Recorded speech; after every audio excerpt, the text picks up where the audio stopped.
That's a really good question. So my original rate was $100 an hour.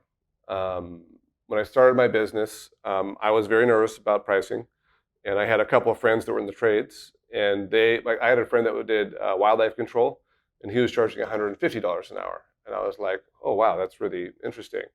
And then I asked an electrician, and he was like, yeah, we charge $135 an hour. And I asked myself, why is it that carpenters are still charging $60 an hour? Like, how does that work? And it turns out that they just aren't very good business people. Since then, we've built the projections document, but he started out, with that conversations with people. And people are willing to spend the money as long as they understand the value is there. So I held on to that rate, that $100 an hour rate, whether I advertised it or kept it, into my bid, up until about a year and a half ago. Actually, it was a year ago. Yeah. So we had a whole conversation. It was November of last year. I was talking to them, to Caleb and his business partner, Pete, and they were talking about how busy they were. And I was like, well, all of your reviews are saying how personable, how wonderful, and how good of a deal you are. And that how good of a deal you are kept ringing in my ear because I'm like, well, that's telling me that there is mobility in your price that you can shift. And we had a conversation. I said, Caleb, you guys should raise your price.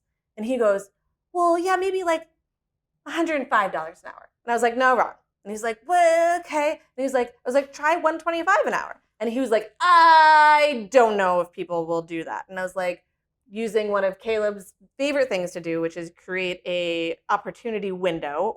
And I said, let's look at it for 3 months. Yep. And said, change it to $125 an hour. Give it 3 months, and if your amount of inquiries and amount of actual book jobs have fallen drastically in that time, we've missed the mark, and we should lower the price. She used my own saying against me. That's the great thing about being his sister, is that I can just be like, ha ha! And it worked. It was funny because it was 3 months later. We had a monthly meeting, and I said, so it's been 3 months.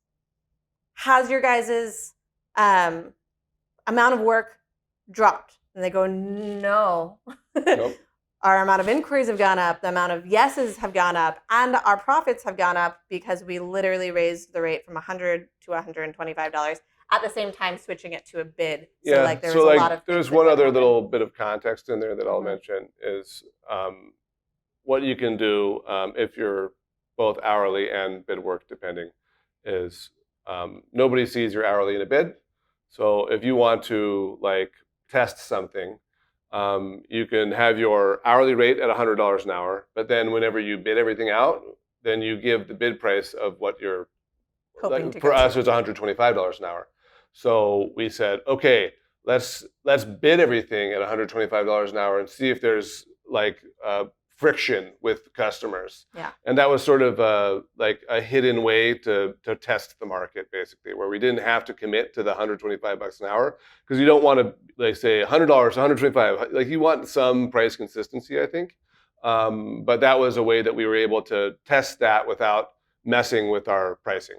The other thing, so to go to the price consistency, no one really, the people who need your services right then go to your website and look at your pricing. After that, most clients aren't going and coming back and reading through your website again. They're just reaching back out through your inquiry form. So what I personally think, move your price all over the map on your website. It doesn't matter because those are new clients coming in.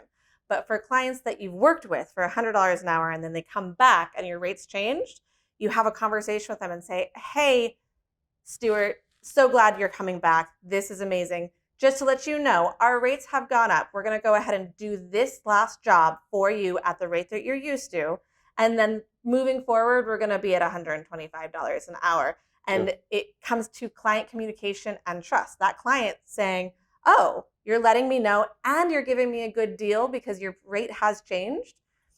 And you're letting me know in the future that if I come back again, the price has gone up.